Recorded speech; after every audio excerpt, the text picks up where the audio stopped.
Hello, we're here at the Farnborough International Airshow 2014. I'm here with Don Parker, who is the engineering flight test, part of the engineering flight test team supporting the Scorpion jet, the concept light attack all composite aircraft, which is being produced in association with Textron. And I forget the other party involved. Was it AirLand? Textron AirLand. AirLand, that's the one. So, Don, without further ado, can you take it away? Introduce yourself. I've already introduced you, but just to ask you, where did the concept of the Scorpion jet come from? Well, the concept is one of inexpensive ISR platform using largely commercial products and processes in order to fill a niche between the essentially armed trainer and the very, very powerful and high-performance fighters, something where there has been very little investment over the last 3 decades. Do you think that there is a market for let's say, an interim, shall we say, an attack fighter of this sort around the world? Well, I hate to call it an attack fighter, although it is going to have the capacity for a kinetic response. Its primary role is going to be ISR with the ability to strike, servicing maritime and disaster relief and many other lower threat kind of environments. And it's an all-composite airframe? It's an all-composite airframe of the fuselage, and all the structure is composite, the wings are composite, and wing structure is composite with very few exceptions. So there's, like the wing box, is it titanium at all, or? No, the wing, it's all composite structure. Okay. There's a few carry-through near the aft end of the aircraft that are not composite, aluminum alloy and so forth, but for the most part, the aircraft, when it was coming together, at least the fuselage looked largely like a boat, and it was all composite. And the engines themselves, what are the power plants in there? And I believe there are 2 of them, from what I can see. There's 2 Honeywell power plants that are essentially the same as in our Citation 7s and Lear 45s. So by and large, using commercial off-the-shelf parts and pieces and bits that are included in many other commercial aircraft around the world. I use the analogy, if you were to design an ISR platform and then make it all out of composite, take a number of Citation parts from each one of our Citations, put them into a vat, mix them up, and then pour them into the mold that you designed, you would end up with this airplane. It's got pieces and parts, like I say, from throughout the Citation fleet, the largest business jet fleet in the world. So we've literally got the concept of after service and logistics linked. We've got that taken care of. We've got lineage from the Citation 10 in our flight controls. We've got Sovereign brakes and tires. We've got hydraulics from other Sovereign platforms. There's CJ design from our CJ in the wings. We've got CJ4, essentially electrical system divided between the 2 sides. It is largely a commercial kind of jet that is turned into a fighter ISR attack form factor. Wow, that is quite a mouthful there, Tom. Now, I guess you live and breathe this aircraft, and what's the handling characteristics like? Compared to, I know that you were formerly a naval aviator. You've flown the F-18 Hornet and the A-6 Intruder. By comparison, what are the handling characteristics like with this aircraft? Well, it largely uses a lot of the Cessna processes and procedures with regard to how they develop and design their airplanes. And they have a long history of designing manual and highly reliable flight controls, augmented in some infrequent cases with hydraulics. So it's a very, very simple flight control system, and they've got that down with a number of airplanes that are flying in this weight class and above this weight class, and also in this performance class. So as it turns out, they pretty well had the flying qualities figured out. And then of course the performance is consistent with what you would see in some of our higher performance business jets with a thrust to weight of roughly 0.75, 76 or so. So it's got a tremendous climb rate for a straight wing, and is a wonderful airplane to be able to slow down and go pretty fast as well. So it's got capacity and essentially an envelope that reaches across a large spectrum. And you know, from our conversation earlier on, I mentioned that the wing configuration, it almost looks like an Su-25 Frogfoot. Yeah, if you were to take a look at it and look at that Yeah. straight wing, especially with the other pieces in part that's connected to a pointy nose and then slanted tails with some sweep in them, it looks very much like just what you described. In all honesty, I'm just looking at it now, and it's almost a throwback to the old Northrop Y9, I think it was, the precursor. It was going up against the A10 at that time, and it's the same sort of high wing configuration. High wing that ultimately makes a number of things with regard to loading the airplane. Ultimately, military airplanes are fine when they're slick, but the fact is they're not doing their job. They're doing their job when they're loaded, and somebody has to load them. And making that convenient and easy by having a high wing design is a tremendous benefit through turnaround time when it's on the ground. So I suppose that turboprop behind me is a little more difficult to load up with its lethal weaponry. It is. It could be if you were doing it all by hand, but the fact is they've got the capacity to be able to use fairly simple and modular units that roll your stores around, and they upload them essentially with a mobile jack.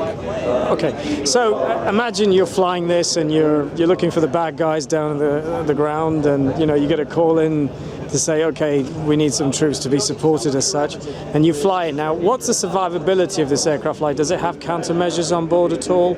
Can it evade a Stinger missile, for instance? This particular aircraft is the one and only prototype right now. Henceforth, it does not have that incorporated. However, it will be incorporated as part of the production design. So inevitably, if you're going to take an airplane into danger areas, you'll want something like that, and we will eventually incorporate that into production. And I noticed they've got ejection seats, and they are Martin Baker, as you mentioned before. That's correct, yes. So again, something that's maybe not commercial off the shelf, but certainly off the shelf in existence, used in US T-38s. So another highly produced aircraft with multiple pieces out there that we can expect to have convenience of logistical support for many years to come. And you mentioned that the flight control system is very simple. Is it is it similar to what the Citations have, or in many cases, yes, it is. And it's not fly-by-wire, is it? Well, some of us joke about fly-by-wire being a cable attached from the pilot flight controls out to the surfaces. So fly-by-wire, from the convention of having a computer with software driving flight controls, that is not the way this one works. Okay, this is fly-by-wire, which is to say cables, old style, attached to either power control units that drive hydraulics, or cables directly attached to the flying surfaces, which in the case of the rudders are completely manual. Well, there you go, folks. This is Don Parker redefining the term fly-by-wire. Okay, fair enough. Now, what else can I ask about this plane? I can see that it's got the FLIR, the forward-looking infrared, sort of, let's say, gizmo there, which I suppose attaches to the flight helmet, and they can see in all sort of weather conditions and sort of ambient light and things like that. Is that correct in my interpretation? Well, the portion about having a FLIR pod on is absolutely true. We've got actually 2 turrets that will be delivered with the airplane, which is kind of its part of its ISR lineage, as opposed to most of our fighters that would have probably a single turret. Ultimately, this one will have 2. We have 2 incorporated right now, and you're right. It enables the air crew to be able to not only focus on a very, very, looking through a soda straw small target at quite a distance, but at the same time, they'll be able to have a wide-angle view so that they're able to maintain situational awareness. Both a FLIR, so using infrared, and a TV camera, either way. And as you're saying, as this is a prototype and there's a lot of, let's say, kinks to iron out, but it seems to have sort of settled in quite nicely into its flight test program without causing too many sort of hassles. Absolutely. Given the fact that the F-35 well, is... I have nothing to say about the F-35. Of course you don't. Each of us are taxpayers and intimately interested in the success of that program. That is a high-end fighter that we are all looking for security from in the future. In this particular case, we've got, again, the flight test program has been progressing very, very nicely. The aircraft made it from essentially a concept of a few guys in a room in January of 2012 to flying its first flight in December of 2013. Pretty remarkable speed at which the aircraft was able to execute a first flight, and then we put about 100 hours on the airplane prior to July 1st leaving the States and coming to the Kingdom. I'm just wondering how many backs of envelopes had the pictures of the concept scribbled on them, do you know? You know, that's actually a great question, because I stepped on the program only a few months ago. I don't have the benefit of having been here for the entire time, but it's fun to actually go through some of the vestiges of the paperwork and see what some of the other designs that were being considered at the time were.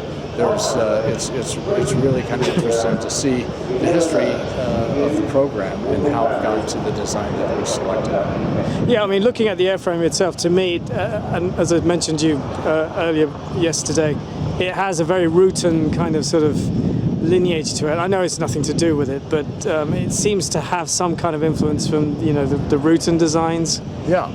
Because I think he produced himself, I think it was Dick Rutan who produced the first concept of a fighter plane as a composite aircraft. Yeah, very likely he did. Obviously, he got tremendous experience and has ultimately created Scaled Composites, a company that is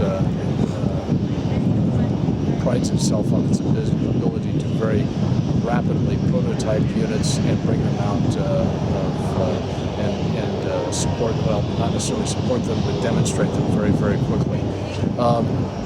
So, yeah, this is a neat design that's all composite, makes it lightweight and structurally sound.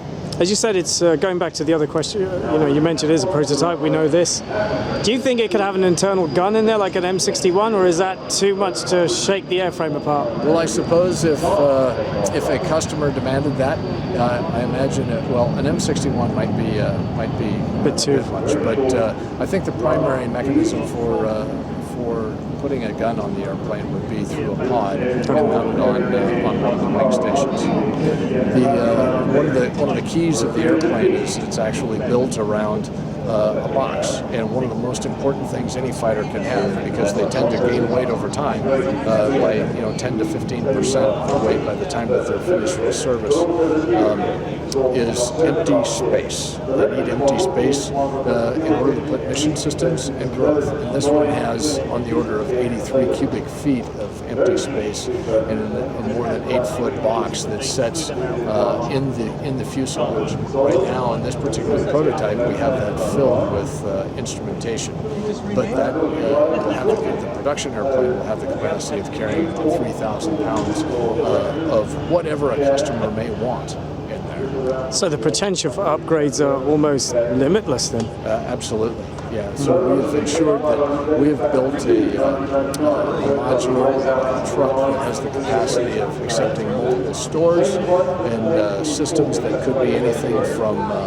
high-end avionics, radios, dropping rafts, additional fuel, weapons bay, any number of things that a customer might want. And we focused on the idea that it might be a non-U.S. government that might be purchasing it first. As such, they'll very likely there will be multiple different purchases. Each one of them would cater to the country's requirements. If you can project, I don't know, any countries at all have expressed interest in this aircraft at all? Yeah, my understanding is that we have a number of countries that have expressed interest, and we're at fairly lengthy talks have gone on.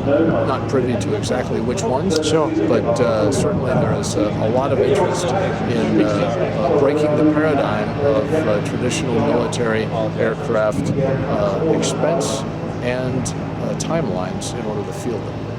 So, can you project how many you could possibly sell? Say if we're standing here in 2016 Farnborough. Well, it's kind of funny. We've talked about what really, market analysis, especially from a test guy, is a bit of a magic, a black magic. But the fact is I think there's on the order of maybe 1,000, 2,000 airplane market that we believe is out there. Which is that's a huge difference between those two numbers. The fact is it's non-zero. It's a good-sized market because we believe that the market that lies between the armed trainer and very light attack aircraft and the very high-performance, expensive fighter is severely underserviced, and we plan to service that market. Okay. In regards to this aircraft, do you think you will have? When do you think it will go into production as such? I mean, when do you think the first, mission-ready production example will go into we'll be displaying here at Farnborough? Given that, I'm sorry to interrupt. Given the fact that it's been such a short development cycle, I would imagine that the turnaround will be quite rapid. I would think so. I think the company is advertising on the order of 18 months to production. Exactly when that would be certainly contingent upon a launch customer. And exactly when that time would start is a good question. I really can't answer that. But the fact is the company is in the business of building jets, producing them, designing them, testing them, and doing so quite rapidly. We've done it for a number of years and see no reason that we wouldn't be able to do that very quickly with this aircraft as well. So the unit cost of an aircraft like this in sort of a standard configuration? The company's advertising $20 million as a procurement cost, which is actually trivial in regardless of what you pay for the airplane, compared to the cost of sustainment and flying and operating. And that we're saying is a $3,000 an hour cost. And the other question I would ask, with the proliferation of billionaires out there and high net worth types, do you think a civilian version will be there? I suppose sans the ejection seat. I'm certain that the interest will be there.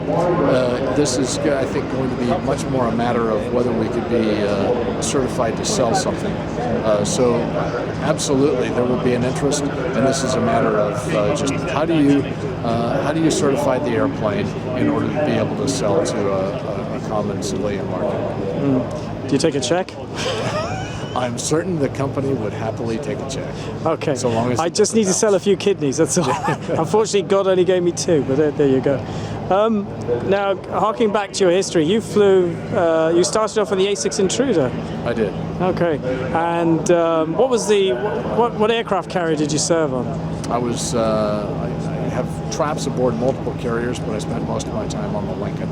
Okay, and what was your call sign? My call sign? Yeah. Well, that actually requires beer at the bar. Really? Yes, it does. Fair enough. Fair enough.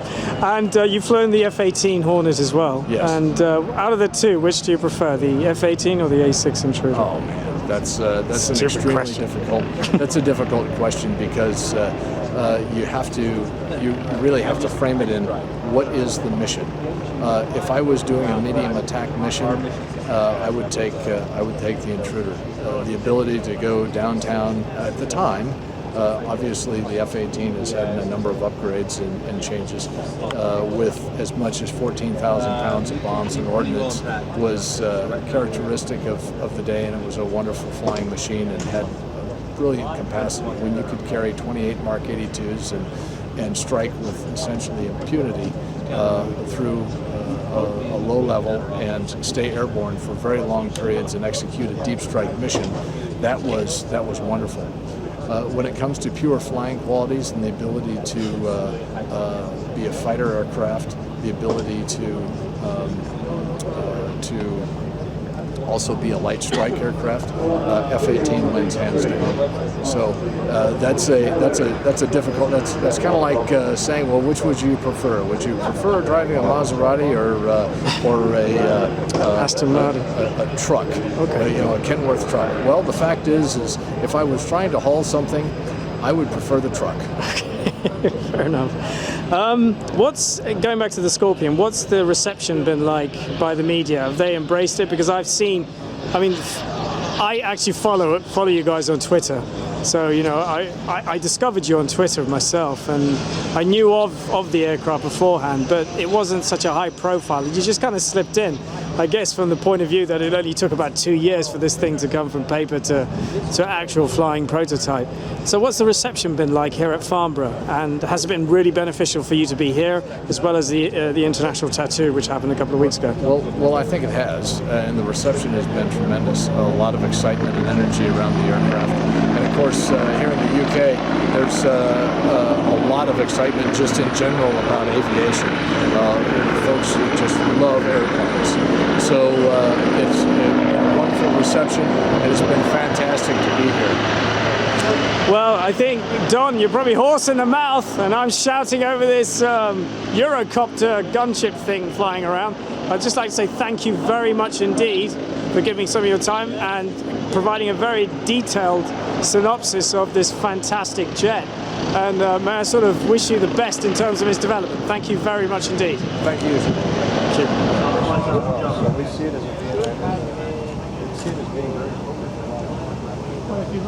What you see in the air is a number of canopies come up. These range from the same level, 135 foot square canopy, up to crew canopies of 193 square feet. These are not massive canopies.